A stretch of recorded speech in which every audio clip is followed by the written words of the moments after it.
Hi hello నమస్తే welcome to iQOO media. మా videos మీకు నచ్చినట్లయితే దయచేసి మా ఛానల్ని సబ్స్క్రైబ్ చేసుకోండి. కోలీవుడ్ స్టార్ యాక్టర్ కీర్తి చివరిసారిగా జపాన్ చిత్రంలో కనిపించారు. ఈ చిత్రం బాక్సాఫీస్ వద్ద ఆశించిన ఫలితాన్ని అందుకోలేదు. ఆ తర్వాత సి ప్రేమ్ కుమార్ దర్శకత్వంలో తెరకెక్కుతున్న యాక్షన్ డ్రామా మోయిజా జగన్ చిత్రంలో కనిపించబోతున్నారు. మేకర్స్ తాజాగా ఈ చిత్రానికి సంబంధించిన రిలీజ్ డేట్ను సరికొత్త పోస్టర్ ద్వారా వెల్లడించారు. సెప్టెంబర్ 27వ తేదీన థియేటర్లో రానున్నట్లు మేకర్స్ వెల్లడించారు. అయితే రిలీజ్ చేసిన పోస్టర్లో కార్తిక్ లుక్ ఆకట్టుకుంటుంది. ఈ లుక్ను చూస్తుంటే సినిమా పూర్తిస్థాయి యాక్షన్ ఎంటర్టైనర్గా ఉండే అవకాశం ఉంది. అయితే దేవర కూడా సెప్టెంబర్ 27వ తేదీన పాన్ ఇండియా మూవీగా రిలీజ్ కాబోతుంది. కార్తీ చిత్రం తెలుగులో కూడా రిలీజ్ అవుతుందా లేదనే దానిపై త్వరలో క్లారిటీ రాబోతుంది. 2D ఎంటర్టైన్మెంట్స్ బ్యానర్పై సూర్య మరియు జ్యోతికలు సంయుక్తంగా నిర్మిస్తున్న ఈ చిత్రంలో అరవింద స్వామి మరో ముఖ్య పాత్రలో కనిపించబోతున్నారు.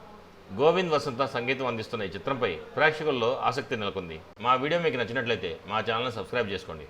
మా వీడియోని లైక్ చేయండి, షేర్ చేయండి. మీ అభిప్రాయాలు కూడా మా కామెంట్ రూపంలో తెలియచేయండి. మరో వీడియోలో మళ్ళీ కలుస్తాను. అంతవరకు ఉంటాను. Bye bye. జై హింద్.